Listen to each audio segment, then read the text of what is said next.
Hey guys, and welcome back to my channel. So happy to have you here. If you are new, welcome. So today we're going to be talking about the Murdaugh family, and this case has had me interested for quite some time now, and I really wanted to do a deep dive in and try to make some sense. This one is going to be confusing because it's several cases in one. Today we're going to be talking about privilege. We're going to be talking about some very suspicious deaths. We're going to be talking about a deadly boat accident, a double homicide, a failed murder for hire, and $8 million in embezzled funds. This one is going to be crazy and it could get a little confusing, so try your best to follow along because there's just a lot going on. There's a lot of people here and a lot of separate incidents that kind of all tie back together. But before we get started, today's video is brought to you by my brand, Higher Love Wellness. And I'm really excited to let you guys know that we are running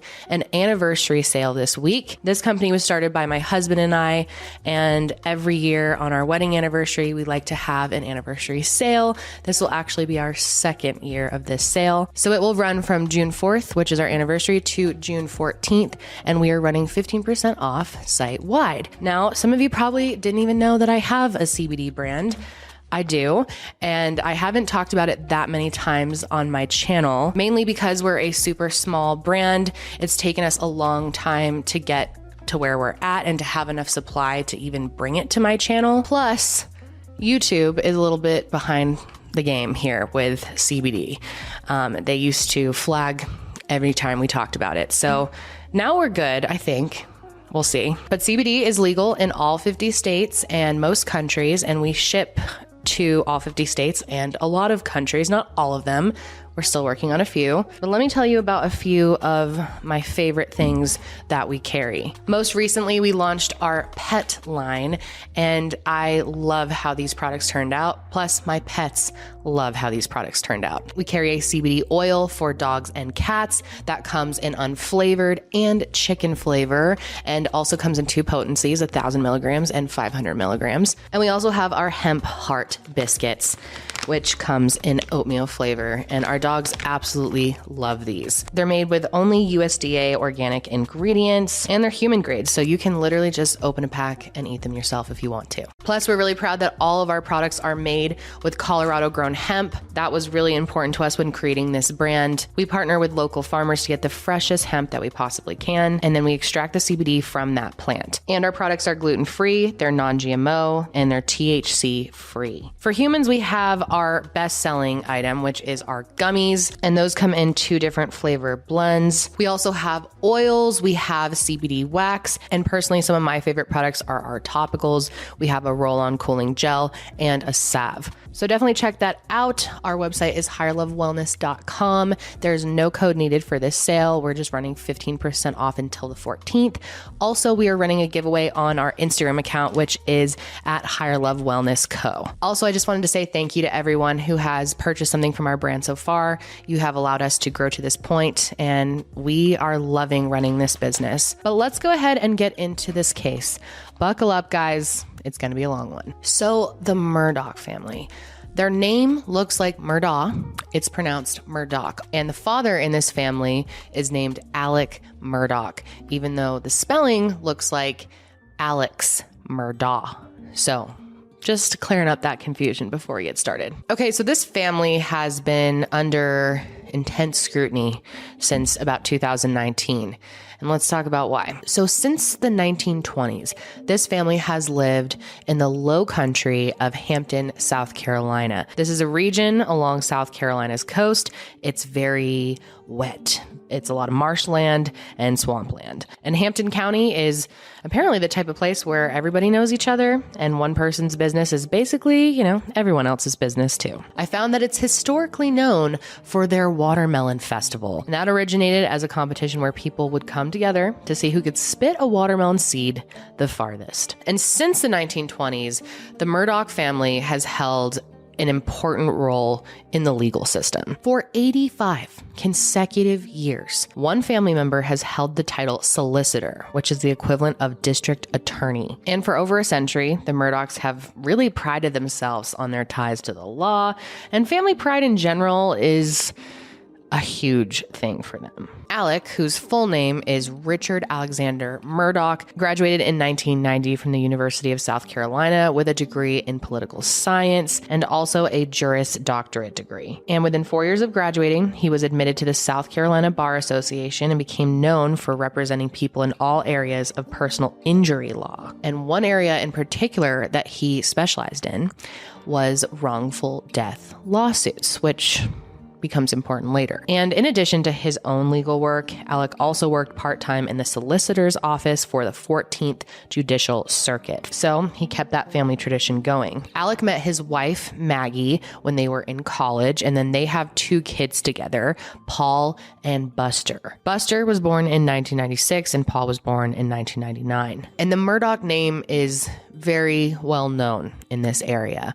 And because of that, growing up, the boys were always very popular, well liked, you could say. I mean, by some, but definitely well known. And it was no secret in this community that the Murdaugh family was super, super wealthy. Their family spent a lot of time hunting and fishing together. They even have a property together on 1,700 acres of land where they stayed while they were on hunting trips. And the Murdaughs' wealth and legal connections definitely allowed them to get away with things that normally wouldn't fly. For example, Paul was big on drinking, even though he was underage. And while most parents tried to deter their kids from drinking underage, his parents totally encouraged it. In fact, they would buy him alcohol. And Paul's underage drinking is actually what initiated the domino effect that really changed the Murdaugh family forever. So that brings us to February 23rd, 2019. Paul ends up borrowing his father's 17-foot boat, and he takes a bunch of friends out on the boat. In total, there were 3 couples, Paul and his girlfriend, whose name is Morgan, Miley and her boyfriend Connor, and then Anthony and his girlfriend Mallory. They were planning to go party together. This was a typical date night for this group of friends. So it was 6:30 p.m. when they all got together, and Paul, who was 19 at the time, got his brother's ID, and then he went to Parker's gas station to buy alcohol for the whole group. And there's actually surveillance footage of this. You can see Paul buying the alcohol, and then he's lifting up his arms like he's showing off the success of getting the alcohol as he heads back to his friends who are waiting for him in the car. And their plan for the night was to take the boat to a friend's oyster roast, hang out there for a few hours, and then head back to the Murdaugh's family river house, which is not to be confused with their hunting house. That's different. So they go to this oyster roast, and while they're there, Paul is advised not to drive the boat back because he had been drinking heavily and people there were concerned. Also, it was extremely foggy that night, and this boat did not have working lights, so it's just a recipe for disaster. But of course, Paul wasn't going to listen to that. He was a very confident type and became more and more confident the more he drank, and was determined to be the one to drive them all back on the boat.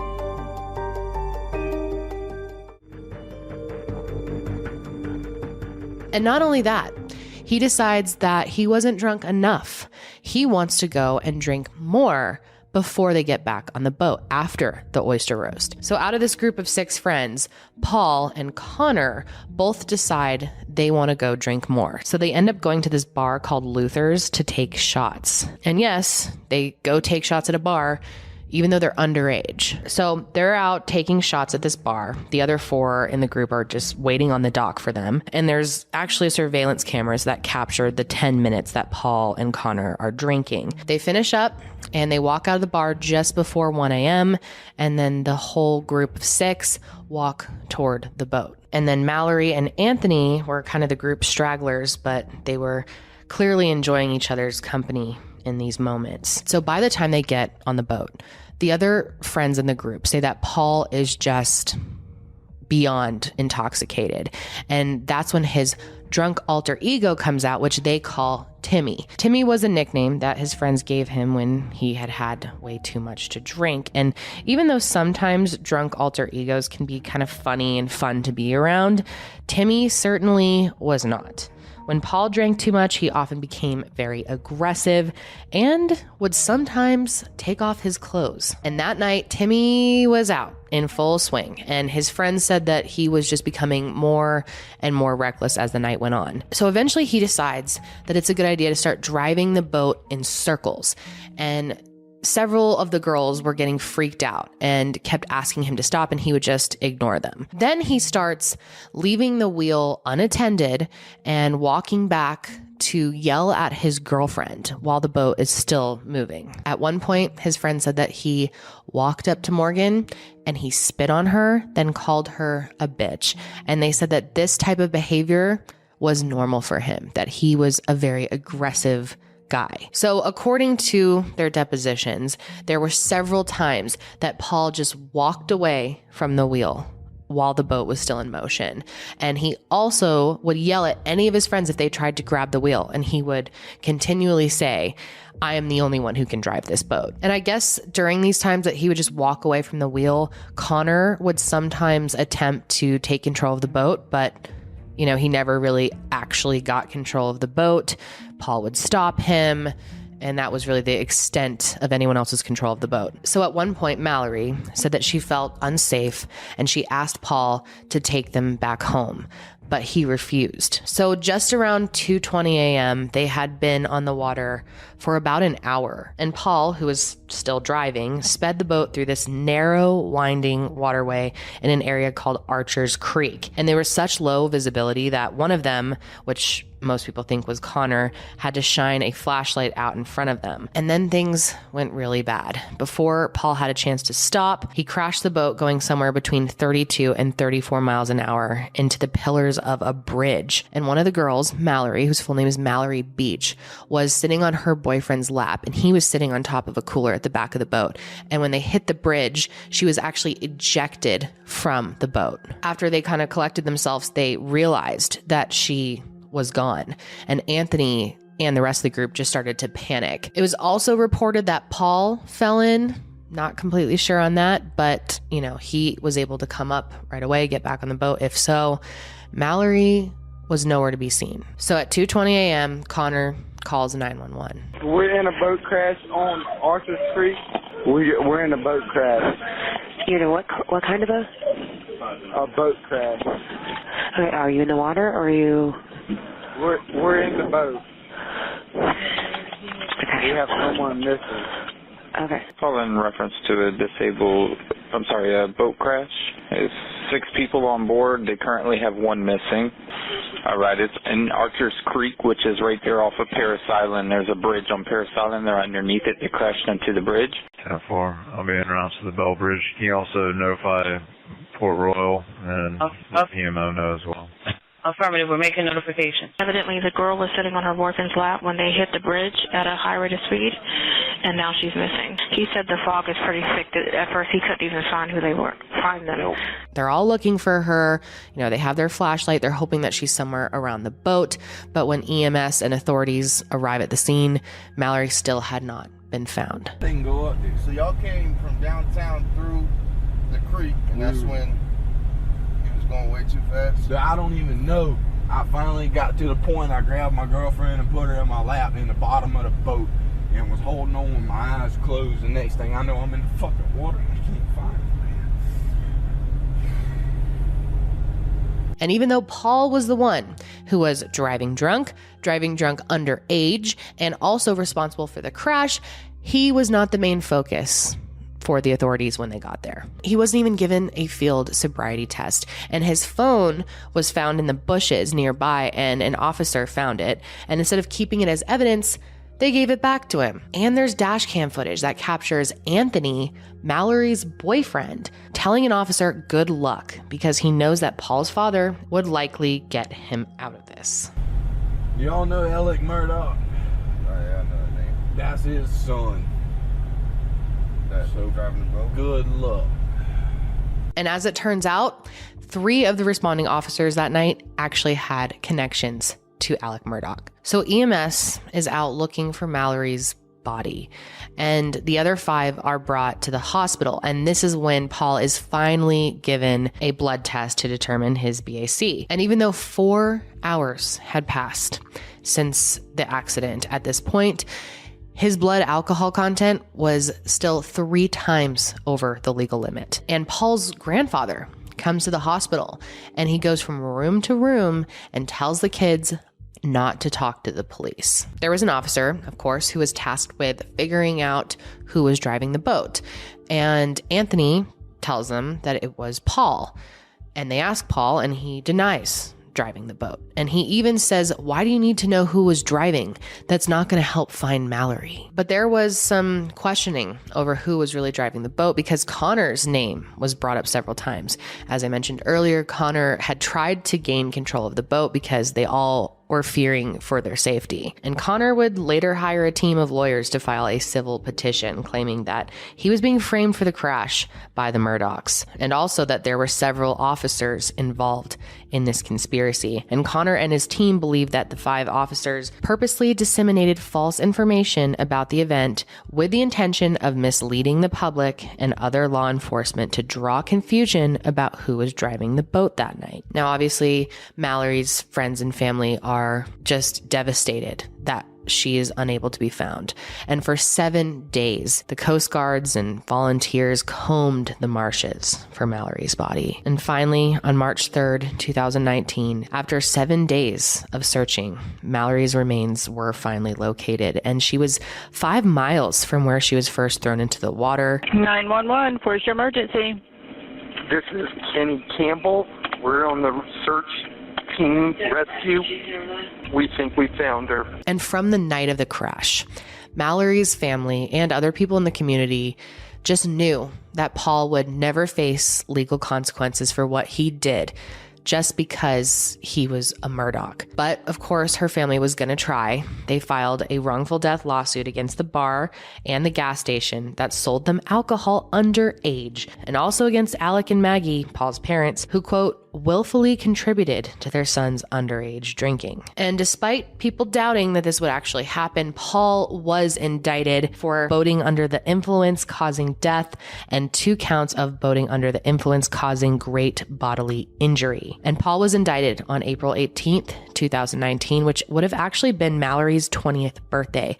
But despite criminal charges against him, Paul definitely received special treatment. For example, he was never handcuffed in court during the arraignment, which is a legal procedure. And he was also never brought into the police station for a formal mugshot. Instead, they took a photo of him outside of the courtroom on an iPhone 7. Then on May 6, 2019, Paul was brought back to court where he pleaded not guilty to all charges. The judge ended up ordering a mandatory mediation between Paul and the Beach family. This was on June 4th, 2021, and it was unsuccessful. And because it was unsuccessful, they had to go to trial. But the trial would never actually happen because 3 days later, Paul was dead. On June 7th, 2021, at 10:07 p.m., Alec calls 911 and reports that his son, Paul, and his wife, Maggie, were both lying unconscious near these dog kennels on their hunting property,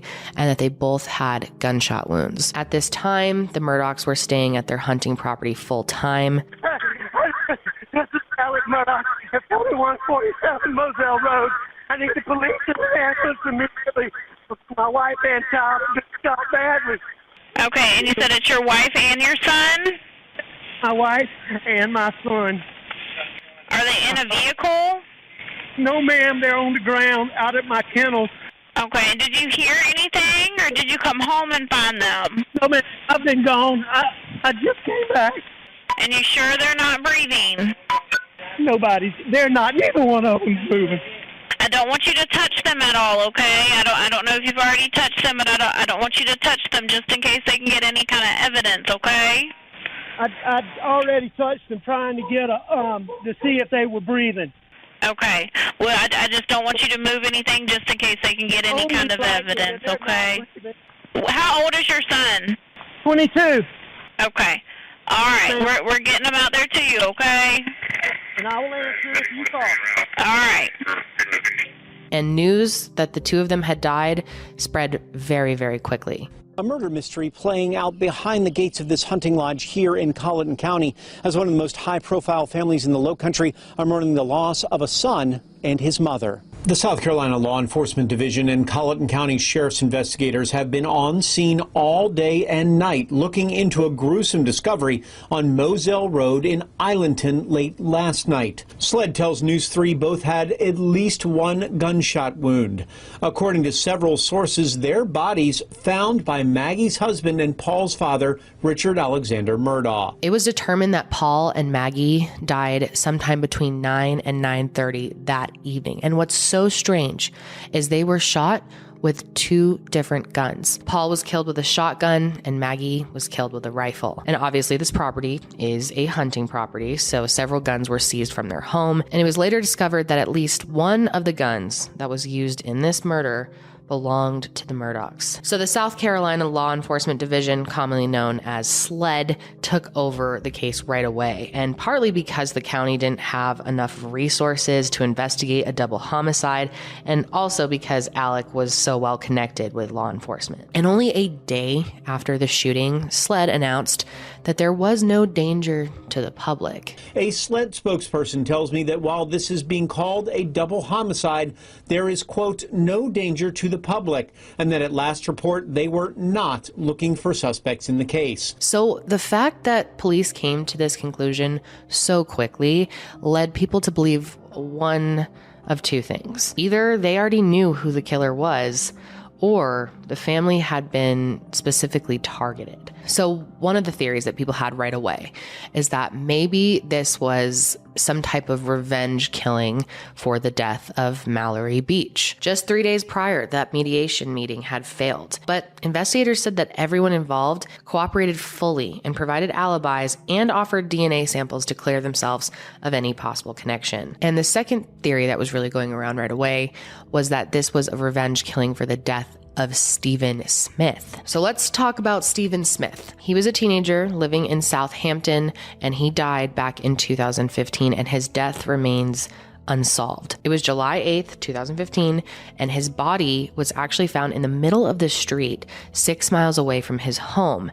And he was not far from his car and was found with the gas cap open, which made people and police believe that he had run out of gas. And the initial theory when that happened was that Stephen had been targeted because he was an openly gay teenager living in a very conservative area. So when they did an autopsy, his death was ruled a hit and run. However, many people, including some investigators, don't believe it was a hit and run. And that's mainly because there was no broken glass or car parts on the scene, nothing to really point directly to a hit and run. And so a popular rumor in the town was that one of the Murdaugh boys had something to do with his death, specifically Buster, the other Murdaugh brother. This rumor became very well known in the area, and the police did try to track down, the root of the rumor, but they weren't able to do so. So that kind of brought the investigation to a halt. And what many people consider strange is that one of Alec's brothers, who is also a lawyer, called Stephen's dad and asked to take on this case free of charge. But eventually the case went cold and the police weren't able to tie anyone to Stephen's death. So it was rumored that Paul and Maggie's murders were connected to Stephen's death somehow, that this was a revenge killing. And that was fueled even more when SLED announced that they were reopening Stephen's case as a result of something that they found in their investigation of Paul and Maggie's deaths. And it's very frustrating, but whatever they found that makes them believe that there's a connection here has not been announced to the public. But what is confusing about this theory, obviously, is that Paul and Maggie were the ones who were killed, but Buster was the one who was rumored to have something to do with Stephen's death. Now, the third and final theory when it comes to Paul and Maggie's death is that Alec Murdaugh, father and husband, had something to do with it. And definitely at first, this was the most believed theory, considering he was named a person of interest within 48 hours of their deaths. But of course, his legal team has said from the beginning that he was cooperating fully and that he is not considered a suspect. And Alec and his team has also said from the beginning that he has a rock solid alibi, even though at first he didn't explain what that alibi was or where he was that night. However, later on it was reported that he was with his mother, who has dementia. So then 10 days later, Alec's brothers end up going on ABC News to beg the public to come forward with information. I got a call from Alec Monday night, and as soon as I answered the phone, I knew something was wrong. No, man. He just told me. He said, come as fast as you can. Paul and Maggie have been hurt. His voice, the fear, he was just distraught. But the person that did this is out there, and there's information, however big or however small it is. Did they have any enemies?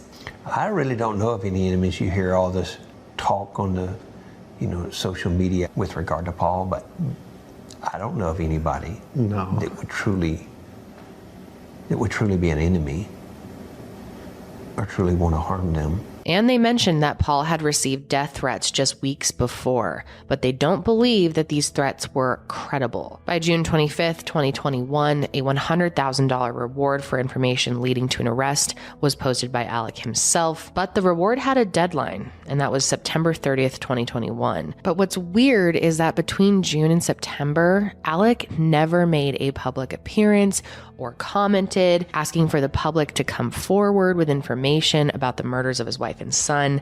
And of course, that has caused a lot of speculation. You would think that he would be out there in any way he could, begging for information, but he wasn't. So 2 months after the double homicide, solicitor Duffy Stone recuses himself from the investigation.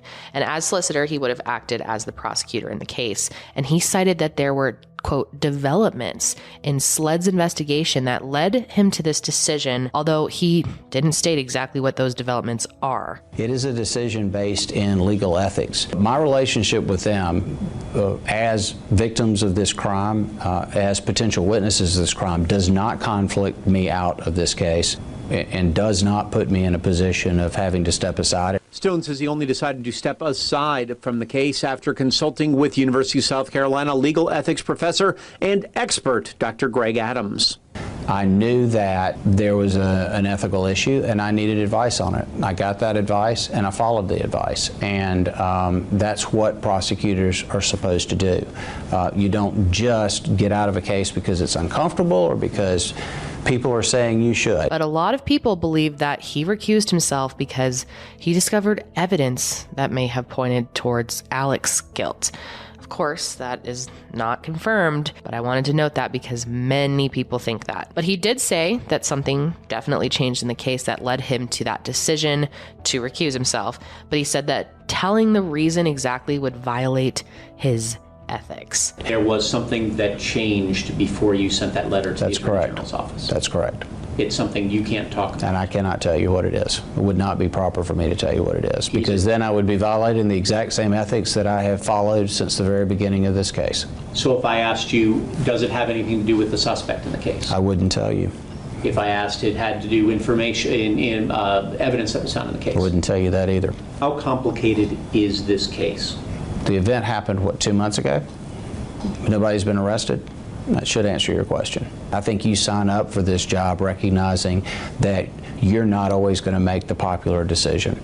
And I'm going to make the decision that I think is right, and I'm going to stick with that, and I'm comfortable with those decisions. But then what happens next is absolutely insane. On September 4th, 2021, while on his way to Charleston, Alec Murdaugh was shot in the head on the 15,000th block of Salkehatchie Road. Now, this gunshot wound, which was not fatal, was said to have just grazed his head. So I guess, minor, even though he was shot in the head. But he was still able to call 911. Hampton County 911 was your emergency. On Salkehatchie Road. I got a flat tire, and I stopped, and somebody stopped to help me, and when I turned my back, they tried to shoot me. Oh, okay. Were you shot? Yes, but I mean, I'm okay. So as you could hear, according to the call, Alec had pulled over to take care of a flat tire. That's when a man in a blue pickup truck pulled over, walked up to him, shot him in the head, and drove off. So of course, when Hampton County authorities found out about this, they were certain at first that their family had definitely been targeted all this time. But that theory started to unravel pretty much immediately. And that's because the story from his PR team just wasn't adding up. For example, his team stated that as a result of the gunshot wound to the head, he temporarily lost his vision and he was in the ICU because, quote, his life was in danger. But turns out he was released 2 days later. So many questioned right away, how could that have been true if it was so bad, if his life was in danger? Then a statement comes out that says he is going to be resigning from his law firm. This is just like out of nowhere. He announces that he has been battling addiction for 2 decades and it has gotten much worse because of the murders in his family. And so he is going to rehab. This morning, a new twist in the mystery surrounding a double murder involving a prominent family from South Carolina. Alex Murdaugh, whose wife and son were killed in June and who called 911 over the weekend saying he was shot in the head, is now breaking his silence, releasing a statement saying, "The murders of my wife and son have caused an incredibly difficult time in my life. I've made a lot of decisions that I truly regret. I'm resigning from my law firm and entering rehab after a long battle that has been exacerbated by these murders. I'm immensely sorry to everyone I've hurt, including my family, friends, and colleagues." But the truth behind his resignation stems from the fact that his law firm, PMPED, which was founded by his great-grandfather, actually asked him to resign on September 3rd, just 1 day before he was shot. The truth is that the firm began an investigation into Alec on the 2nd after finding a suspicious check on his desk, and they quickly realized that he had been misusing company funds and stealing from clients. So on the same day that Alec releases his statement, the firm releases their own, clarifying. His firm said he is no longer associated with PMPED in any manner. His resignation came after the discovery by PMPED that Alec misappropriated funds in violation of PMPED standards and policies. So the South Carolina Bar and SLED were made aware of Alec's conduct, and his license to practice law was suspended pending investigation. So this investigation would be in conjunction with the investigation into the murders of his wife and son, and also the investigation into who shot him. Through all that, Alex still says that he is going to be going to rehab. So hopefully you're not too confused at this point. I know there's a lot going on here, but only 10 days after Alec was shot, they actually made an arrest. It was 61-year-old Curtis Edward Smith, a former client of Alec, who was arrested. But his arrest came because of a confession. On September 14th, Alec admitted that the attack was a suicide attempt orchestrated so that his son, Buster, would receive a $10 million insurance payout. Alex said that his drug addiction was made worse by Curtis, who was selling him the drugs. And when he asked him, Curtis took advantage of the opportunity to help him stage his suicide. Curtis was arrested, but he told police a different story. He said that Alec set him up. In his version of events, he was asked to meet him, and when he arrived, Alec asked him to help him commit suicide. Curtis said that he refused, and then he said that Alec made a move like he was going to shoot himself, so he actually wrestled to get the gun from him, and that's when it went off. And he told police that he is 1000% certain that the bullet didn't hit either of them. Curtis said he drove away following the incident, and that's when he said Alec must have dialed 911. And there actually was a couple who had witnessed this and called 911 to report a man who was bleeding on the side of the road. And they actually told the dispatcher that this man was waving on the side of the road, but it seemed like a setup to them, so they continued driving and just reported it. Yes, we're on Salcahatchee Road, and there is a man on the side of the road with blood all over him. He looks fine, but it kind of looks like a setup, so we didn't stop. That brings us to September 16th, 2021. Alec ends up surrendering and turned himself in to the Hampton County Detention Center. And he sat before a judge and was read the charges against him related to his suicide attempt in order to commit insurance fraud. The cases that we have before us today, Mr. Murdaugh, is case number 2021-8251-01-00204, insurance, false statement misrepresentation, and case number 2021-8251-01-00206, conspiracy, and case number 2021-8251-01-010 00207, filing a false police report of a felony violation. And in court, of course, his lawyers pointed to his addiction as a major factor in why he did what he did. It's a 20-year addiction. This is something he's struggling with every day. And if anyone wants to see the face of what opioid addiction does, you're looking at it. This is a horrible, horrible disease. And eventually he was let out on a $20,000 bond and sent to rehab. But it doesn't end there, people. At the same time that Alex surrenders, another lawsuit comes forward accusing Alex of several other crimes. On September 15th, 2021, Alec was sued by the sons of their former family housekeeper, whose name is Gloria Satterfield. And Gloria had been their housekeeper for more than 20 years. She also helped raise Buster and Paul and played a big role in their family. She was very close with them.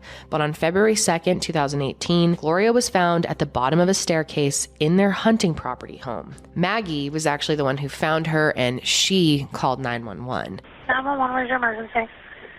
4147 Moselle Road. What's going on out there? My housekeeper has fallen and her head is bleeding. I cannot get her up. She fell going up the steps, up the brick steps. Okay, so is she outside or inside? Outside. Okay, is she on the ground or is she up near the top? She's on the ground. She's on the ground. She's on the ground. Is she conscious? No, not really. And unfortunately, Gloria did not survive. She actually succumbed to her injuries 3 weeks later. She passed away on February 26, 2018. And according to Alec, Gloria fell down the stairs after tripping over their family's dogs. And Alec also told Gloria's sons that he felt responsible for Gloria's death, and so he had a plan. He tells them that they should get a lawyer and that they should sue him for her wrongful death. And remember, he specializes in wrongful death lawsuits. His plan was for them to sue him for $505,000, which his insurance company would pay out. And this would, give her sons money to support themselves after the tragedy of losing their mother in this horrific way. And they followed through with that plan. The Satterfields hired Corey Fleming, who is actually Alec's former law school roommate, to represent them in this wrongful death lawsuit. And as their attorney, Corey convinced the Satterfield boys that there were financial matters in this lawsuit that would be better handled by a banker named Chad Westendorf. So Corey convinces them to sign on Chad as their personal representative. And as a result, he would be able to make all the legal decisions for their family in court. Very quickly, Corey and Chad began making settlements in the case that the Satterfield boys were never made aware of. Just a day after he was appointed their personal representative, Corey actually filed a petition in court where he asked a judge for access to a partial settlement in the wrongful death suit for $505,000 while reserving the right to pursue additional insurance coverage that is applicable to this matter. So essentially, he's asking the judge to grant them access to the initial settlement money while he continues to work on getting more money for them. The petition was granted, but the Satterfield boys never saw this $505,000. The check came on January 7th, 2019, and it was made out to Chad Westendorf. He, instead of transferring it to the Satterfields, then funneled $403,500 of it into a bank account named Forge. Literally, it was called Forge. Turns out Forge was an account set up by Alec to funnel money, stolen money, from his clients. And it was designed to mimic a real business, which was actually called Forge Consulting. And it legitimately paid out victims after winning settlements in court. And the hope was that nobody would notice the difference between Forge, Alec's personal account, and Forge Consulting, a real financial firm. Mr. Murdaugh, it appears back in 2015, set up a bank account with the Bank of America in the name of Richard Alexander Murdaugh, DBA Forge. And it appears that this account was nothing more than an illusion, a fabrication, in order to create the illusion that these checks that he was getting in various settlements were going to a legitimate settlement consultant, when in reality they were going into an account that he controlled. And that's how this scheme took place in this particular case. And the hope was that nobody would notice the difference between Forge, Alec's personal account, and Forge Consulting, a real financial firm. A second settlement was reached in March of 2019 with an insurance company for $3.8 million. And once again, the Satterfield boys were never made aware of this because the check was made out and given to Chad and the firm Corey worked for. So between the two insurance companies, there was a total of $4.3 million won in the wrongful death lawsuit. And $2.7 million of this was legally awarded to the Satterfields. But instead, that money and more was sent to the Forge account. So finally, in October of 2020, Corey and Alec filed to dismiss the settlement, stating that all parties have come to an agreement in the lawsuit. Judge Carmen Mullen approved of this dismissal, stating that she believed the Satterfield boys had received their payout and were ready to end the lawsuit against Alec. But all that time, they knew nothing about this money or this dismissal. So when Alec began facing public scrutiny for misappropriating company and client funds, the Satterfield family found out that a settlement had been reached, and they were shocked. So at the same time that Alec is facing charges for staging his own suicide attempt and attempting to commit insurance fraud, he was named the chief defendant in a new lawsuit made by the Satterfields. Your Honor, Mr. Murdaugh, as you may know, is a longtime lawyer in the state of South Carolina, does a lot of tort work, and at the funeral of Ms. Satterfield, Mr. Murdaugh tells the family, hey, she fell at my house, it was because of the dogs, it was my fault, and I'm going to take you to a lawyer so that y'all can file a claim and get some compensation for the death of your mom.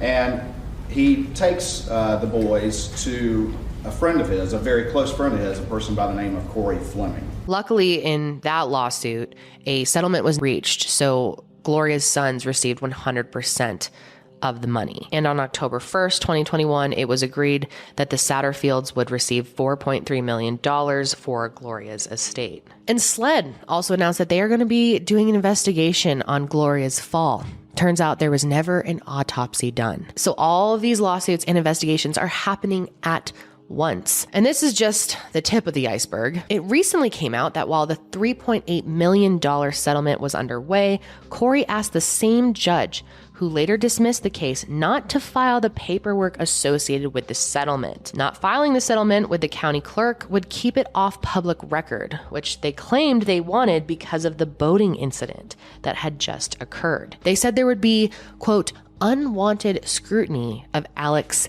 assets and finances, when in reality, keeping it out of the public eye is going to allow them to continue their illegal activity without anyone noticing. So this was only made public after the Satterfield's new lawyer discovered the cover-up. So now Judge Mullen is being accused of being involved in Alec's scheme to defraud the Satterfields. That's how deep this goes. Alec is also facing several more charges and lawsuits from his former law firm. On October 6, 2021, they sued him for the money that he stole from their clients over the years and funneled into the Forge account. On October 14th, he was arrested and charged for his connection to the funds stolen in Gloria's wrongful death lawsuit and initially charged with 2 counts of breach of trust. And in a bond hearing on October 19th, Alec was denied bail and ordered to undergo psychiatric evaluation. Meanwhile, the charges against him for conspiring to commit insurance fraud during his suicide attempt went to court. On November 4th, 2021,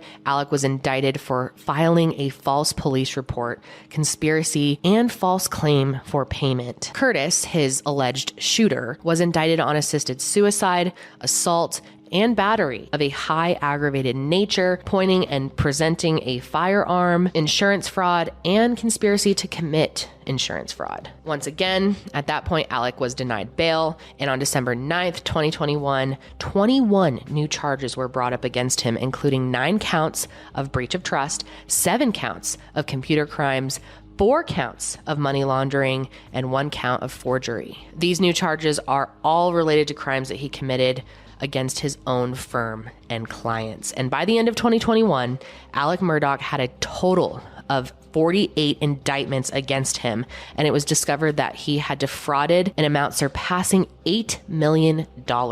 And Corey Fleming has also been indicted on more than 30 criminal charges, and he's lost his license to practice law and faces prison time for his involvement. Now, as for Alec, at this point, he is currently in custody at the Alvin S. Glenn Detention Center, and his request to lower his $7 million bond has been denied. And unfortunately, that's where we got to end today's video, because things are still unfolding in all of these cases. There's so many investigations going on, so many lawsuits, and there's no update as of right now to when his trial will take place. So he will remain at the detention center until that date is picked.